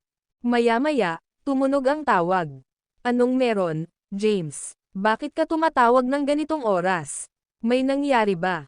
Nasaan ka, Callan? Sabi ni Callan, nasa Divine Swordvilla ako ngayon. Anong ginagawa mo dyan? Sinusubukang ayusin ang Excalibur, syempre. Tanging ang Divine Swordvilla lamang ang may kakayahang ayusin ang espada sa buong mundo. Pumayag lang ang may-ari ng lugar na ayusin ang Excalibur pagkatapos ko siyang talunin sa isang tunggalian. Gayunpaman, natatakot ako na magtatagal ito para sa pag-aayos. Hindi ito matatapos sa loob ng ilang taon. Kita mo, plano kong gumawa ng hakbang laban sa GUSEC. Isinalaysay ni James ang sunod-sunod na mga pangyayaring naganap kay Callan. Nang marinig ito, tumahimik ang kabilang dulo ng telepono. Pagkaraan ng ilang oras, sinabi ni Callan, huwag kang kumilos ng walang ingat sa ngayon. Pag-uusapan natin ang mga bagay sa sandaling bumalik ako. Babalik ako sa capital bukas ng umaga. Beep. Pagkasabi noon ay ibinaba na niya ang telepono. Hindi nagtagal si James sa tirahan ng mga Kaden at nagmamadaling umuwi. Nang gabing iyon, nanatili siya sa bahay at natulog. Samantala, nakipag-ugnayan ang Mount Thunder Sect sa iba't ibang pamilya at sekta sa loob ng Sol. Ang Heaven and Earth Sect, ang Sylvan Sect, at ang Five Swirling Blades Sect ay lahat ay nakatanggap ng imbitasyon ng Mount Thunder Sect. Sumang-ayon silang lahat na magpadala ng mga martial artist sa Mount Thunder Sect. Sa katahimikan ng gabi, sa isang patio sa kabisera. Ang talino mo, tuwang-tuwang sabi ni Luke dyan, desperado na si James. Matapos makipag-ugnayan sa Mount Thunder Sect, nagsimula na silang magtipon ng mga martial artist bilang paghahanda sa kanilang ekspedisyon sa Malgudi. Kapag nangyari iyon, makukuha natin silang lahat sa isang iglap. Ezekiel said while wearing a composed look on his face, I didn't expect na magtatagal sila para lang malaman ang tungkol kay Malgudi. Gayunpaman, Malungkot ang ekspresyon ni Luke dyan. Maraming makapangyarihang martial artist si James sa kanyang panig. Nag-aalala ako na. Sabi ni Ezekiel, relax, nakapag-set up na ako ng foolproof trap sa Malgudi. Gaano man sila kalakas, hindi sila aalis sa lugar na iyon ng buhay. Nang marinig ito, natahimik si Luke dyan, makikipag-ugnayan ako kaagad sa First Blood Emperor. Kasabay nito, sinabi ni Sky, na nasa tabi ni Tobias, Tobias, dumating na ang iyong pagkakataon. Ang mga martial artist ng Sol ay malapit nang magtipon sa Malgudi. Ito siguro ang balak ni Luke dyan. Plano niyang akitin si James doon at lipulin silang lahat. Kung maa-absorb mo ang martial arts ng mga martial artist, tiyak na gagawa ka ng pambihirang tagumpay sa ika-9 na ranggo at hindi ka matatalo. Ha, tumawa si Tobias. Kapag ang dalawa ay hamina, oras na para sa aking dakilang batas ng pagsipsip na sumikat. Ngumiti si Sky. Gusto kong batiin ka ng maaga sa pagiging pinakamakapangyarihang individual sa mundo. Pero, sana hindi mo makalimutan ang deal natin. Huwag kang mag-alala. Pagdating ng araw na iyon, kokontrolan ko ang sinaunang martial world, habang ikaw ang magkokontrol sa labas ng mundo. Tumawa si Tobias at umalis. Pagkaalis niya, nagdilim ang ekspresyon ni Sky, at tahimik siyang mamulong, maghintay ka lang, Tobias. Ako ang huling tatawa. Ang video na ito ay edited by Urban Storytelling.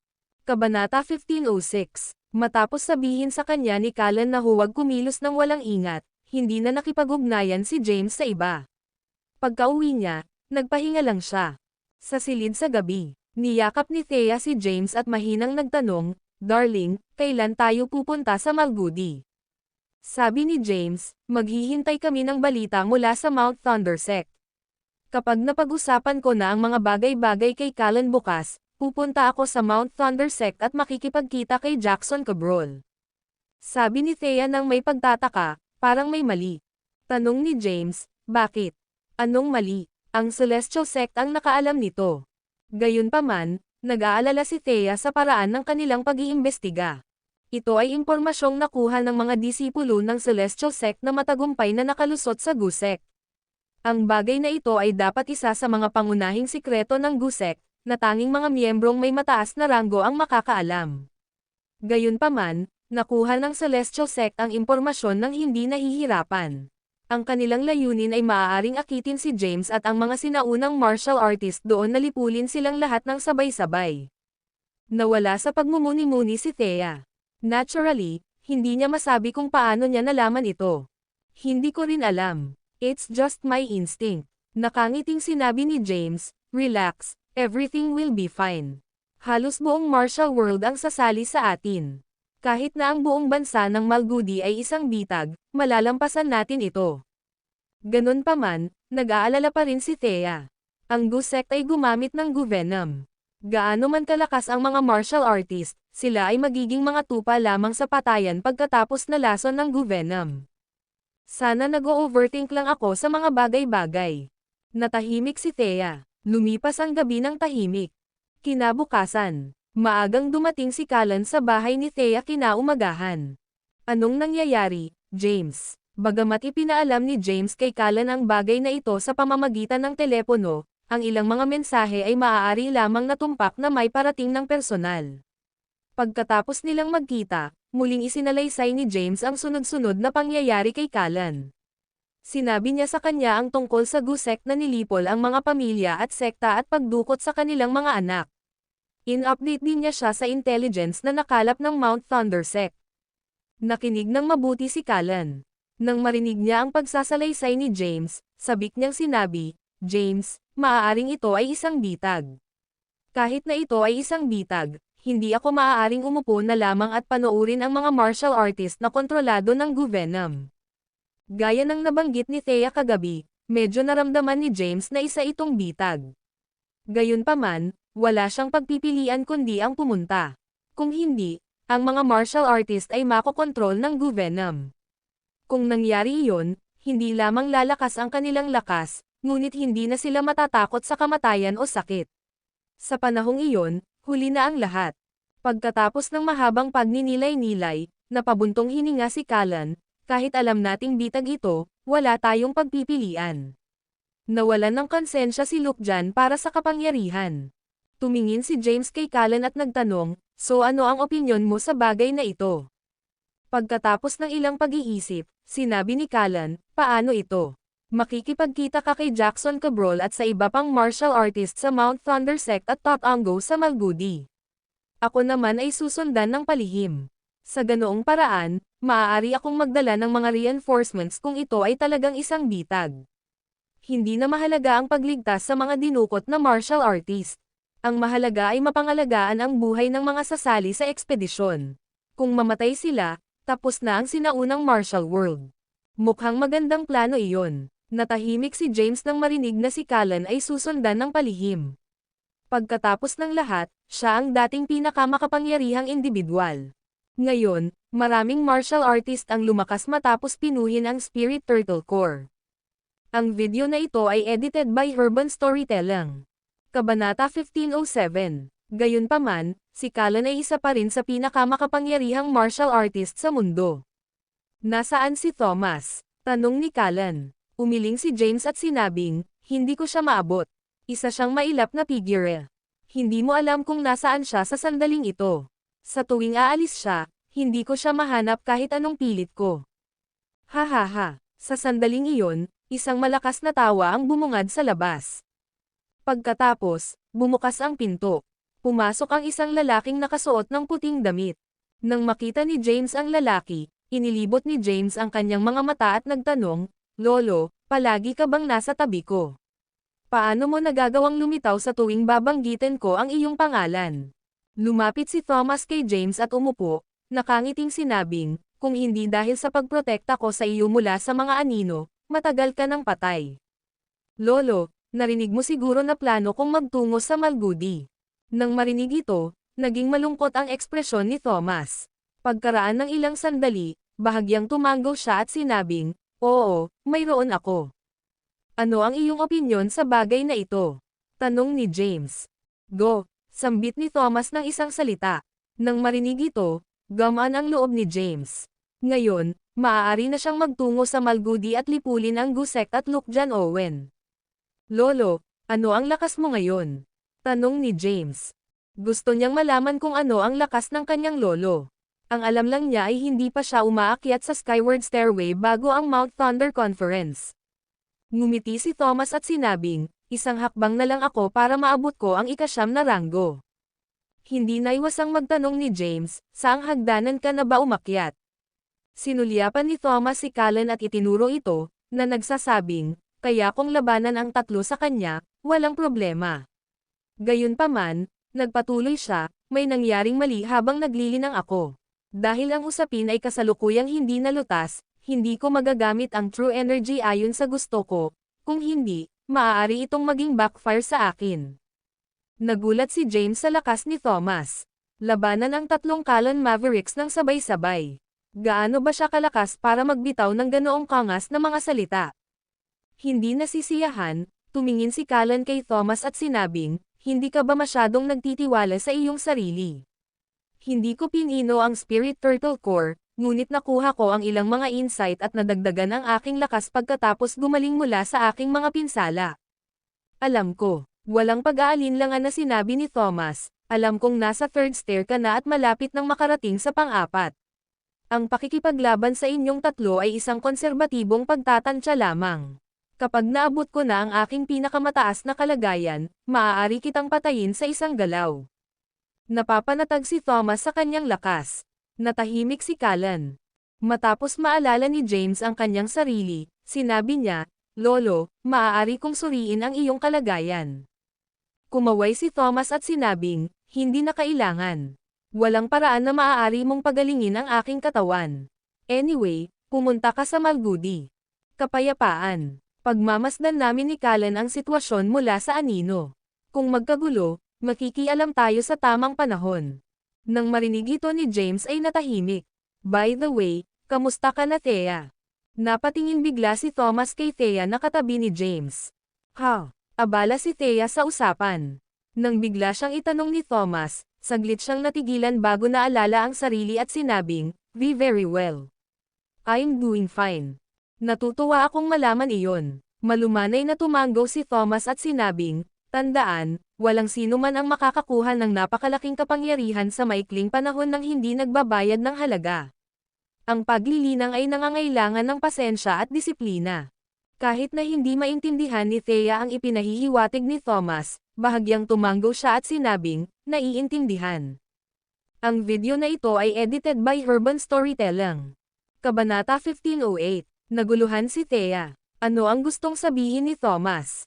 Hindi kaya alam na niya ang identity niya. Hindi siya sigurado. Samantala, hindi maintindihan ni James ang mga salita ni Thomas. Sige, aalis na ako. Nag-inat si Thomas at tumayo. Pagkatapos, paimpol siyang lumabas ng bahay. Tulala talaga si James pagdating sa lolo. Hindi na siya nag-abalang magpaalam sa kanya. Tumayo si Callan at sinabing, I'll be taking my leave, James. Sumama ka muna. Pupunta ako doon sa ilang sandali. Gayunpaman, hindi ako magpapakita maliban kung ang sitwasyon ay magiging kakilakilabot. Ma'am, tumanggo si James. Sa pagtulong sa kanya nina Thomas at Callan sa mga anino, wala siyang kinatatakutan. Pagkaalis nila, tinawagan ni James ang White Eagle at tinanong siya tungkol sa sitwasyon sa Celestial Sect. Pumayag ang sect leader dito. Gayunpaman, siya ay kasalukuyang abala sa isang bagay sa sandaling ito. Pero, huwag kang mag-alala, nangako siya na nandyan siya para tulungan ka. Nang marinig ito ni James ay natahimik. Ang kanyang lolo lamang ang makakalaban ng tatlong Callan. Samantala, ang sect leader ng Celestial Sect lamang ang makakatalo sa pinagsamang puwersa ni Luke John Owen at ng First Blood Emperor. Hindi lang iyon kundi naroon din si Bennett Caden at iba pang martial artist ng sinaunang martial world. Kahit na ang Gu Sect ay nag-set up ng walang kabuluhang bitag sa Malgudi, hindi natakot si James. Maya-maya, dumating na si Delaney. James, maayos na ang paghahanda. Ang lahat ng mga martial artist ay nagtipon sa Mount Thunder Sect. Ma'am, bahagyang tumanggo si James at sinabing, let's move out. Nauubusan na tayo ng oras. Kailangan nating magmadali sa Mount Thunder Sect at makipagkita sa iba't ibang sekta. Pagkatapos, pupunta tayo sa Malgudi. Tumingin si James kay Thea na nasa tabi niya at hinawakan ang kamay nito, pupunta ako sa Malgudi para iligtas ang mga dinukot na martial artist. Babalik ako kapag lipulin ko ang Gu Sect. Marahang tumanggo si Thea at sinabing, mag-iingat ka ha. Tandaan na huwag mag-over-exercise sa iyong sarili. Ano man ang mangyari, ang manatiling buhay ay dapat na iyong pinaka-prioridad. Hihintayin kita sa kapital. Huwag kang mag-alala, magiging maayos din ang lahat. Kumpiyansa si James na mapapawi niya ang Gu Sect. Kahit na hindi magpakita si Luke Jan, haharapin niya ang Gu Sect ng isang mapang wasak na dagok. Pagkasabi noon ay umalis na siya sa tabi ni Delaney. Samantala, naghanda na rin si Thea sa pag-alis. Gayunpaman, mayroong Delilah na dapat alalahanin. Paano niya ipapaliwanag ang sarili nang tanungin ni James si Delilah sa kanyang pagbabalik? Bakit mo ako tinatitigan, Thea? Dahil sa pagkakatitig ni Thea ay namula si Delilah. Dali-dali niyang hinawakan ang kanyang mukha at nagtanong, may dumi ba sa mukha ko? Thea recollected herself and said, ngayong umalis na si James, wala nang magpoprotekta sa iyo. Nag-aalala ako na baka nasa panganib ka. Kung tutuusin, maraming tao ang sumusubok na dukutin ka at tanungin ka tungkol sa kinaroroonan ng iyong ama. Paano ito? Ipapadala kita sa tirahan ng mga Caden, at doon ka pansamantalang mananatili. Paano iyon tunog? Gusto ni Thea na ilayo si Delilah.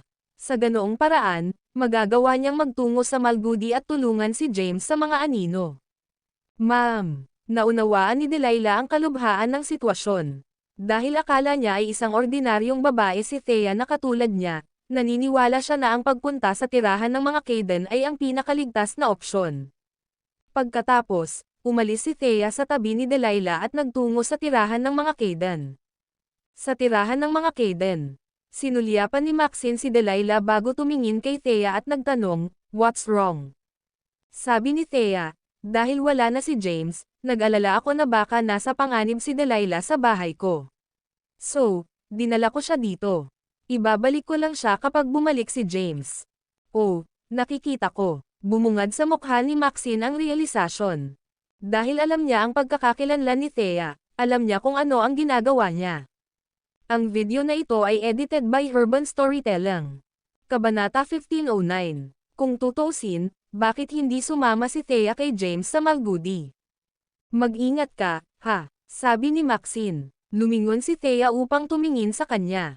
Pagkatapos, lumingon siya upang umalis nang walang isang solong salita.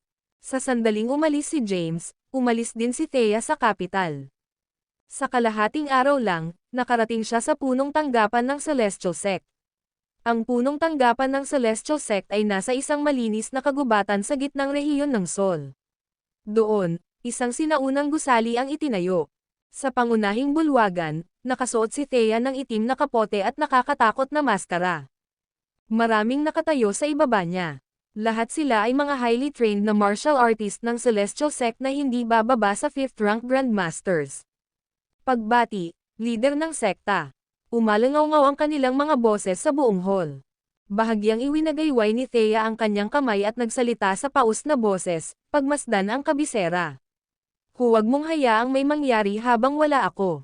Naiintindihan, sabay-sabay nilang sabi. Itinaas ni Thea ang kanyang kamay, at ang malevolent sword sa dingding ay agad na lumipad patungo sa kanya. Hawak ang malevolent sa kanyang kamay, tumalikod siya para umalis. Hindi nagtagal, nawala siya sa view ng Celestial Sect at nagtungo sa Malgudi.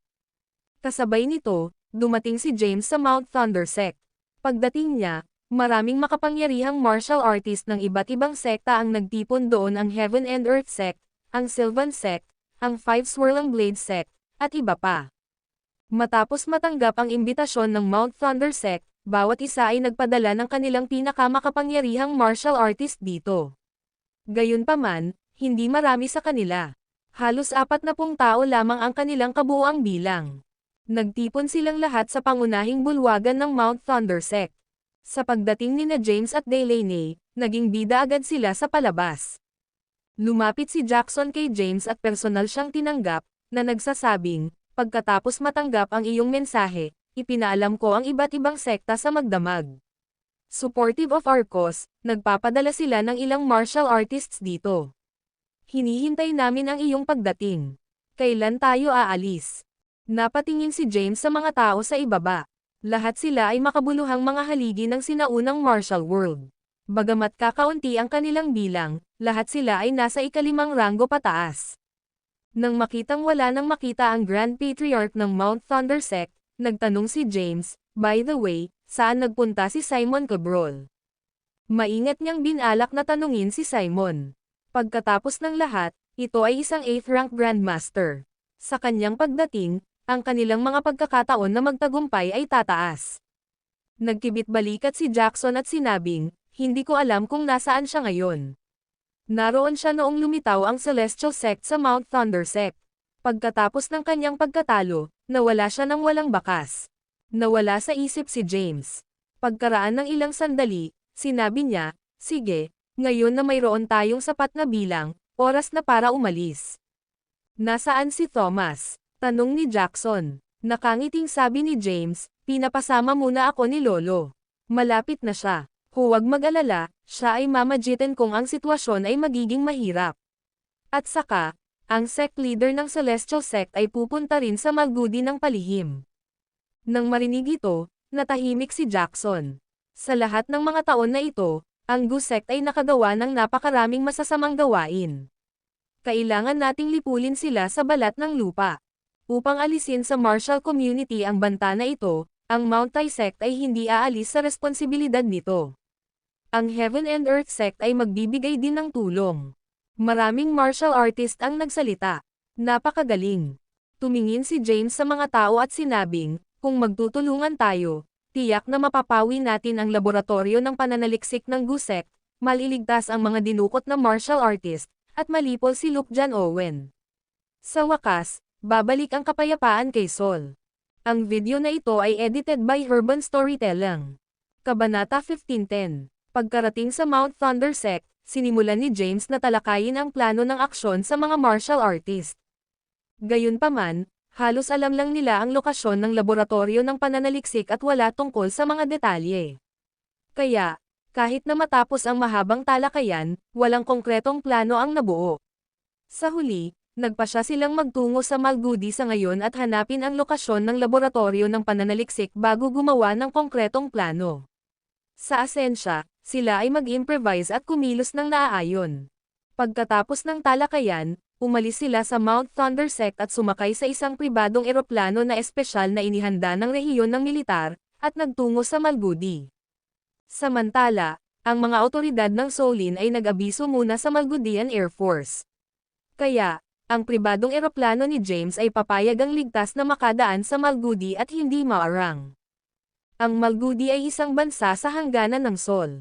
Bagamat ito ay nasa teritoryo na kalahati ng laki ng Sol, mayroon itong napakaliit na populasyon. Pagkatapos ng kalahating araw, bumaba ang eroplano sa gitna ng isang disyerto sa Malgudi. Bumaba si James at ang iba pa sa eroplano. Nakatayo sa gitna ng disyerto, inilabas ni James ang isang mapa na inihanda niya noon at inilagay ito sa lupa, itinuro ang isang pulang bilog na minarkahan niya. Batay sa aming katalinuhan, ang laboratorio ng pananaliksik ay matatagpuan sa rehiyong ito. Samantala, humigit kumulang 300 kilometro ang layo namin sa aming destinasyon. Batay sa ating bilis, dapat ay makakarating tayo sa loob ng 1 oras kung magpapatuloy tayo ng buong bilis. Yumuko si Jackson at tumingin sa mapa sa lupa, sinabing, nabalitaan ko na may isang bansa sa disyerto na ito 1 milenyo na ang nakalipas. Mayroon ding isang palasyo sa ilalim ng lupa na nakabaon ng malalim sa ilalim ng buhangin. Sa ilang kadahilanan, nahanap ng GUSEC ang palasyo sa ilalim ng lupa at muling itayo ito upang maging laboratorio ng pananaliksik. Nalaman ito ni James sa lugar. Para mailigtas ang mga dinukot na martial artist, kailangan muna nating hanapin ang pasukan sa underground na palasyo. Gayunpaman, hindi kami pamilyar sa disyerto. Kailangan nating i-scout ang lugar na ito at tanungin ang mga lokal tungkol dito. Sure, sabi ni Jackson. Paano ito? Magkahiwalay kaming pupunta at maghahanap ng mga pahiwatig sa paligid. Kahit anong mahanap natin, babalik tayo dito sa loob ng 3 oras. Ano sa palagay ninyo? Sure, sabay-sabay nilang sabi. Sige, alis na tayo. Sa utos ni James, ang 40 o higit pang mga tao ay nahahati sa ilang grupo at nagtungo sa iba't ibang direksyon. Pinili ni James na mag-isa sa direksyong southwestern. Dahil pambihira ang kanyang bilis, gumalaw siya ng daan-daang metro sa isang kisap mata. Matapos maglakbay sa napakabilis na bilis ng ilang panahon, napagtanto niya na ang disyerto ay walang nakatira. Kahit na siya ay nakarating sa gilid ng disyerto at nakakita ng mga halaman, ang presensya ng tao ay hindi pa rin nakikita. Nang tingnan niya ang oras ay pinili niyang lumingon. Sa kanyang pagbabalik, ang iba ay nakabalik na. Wala rin sa side ko. Wala akong nakitang tao. Nagsalita sila. Pagkatapos ng deliberasyon, sinabi ni James, dahil wala kaming mahanap na sinuman, maaari lamang kaming magpatuloy. Tumanggo naman sila bilang pagsang-ayon.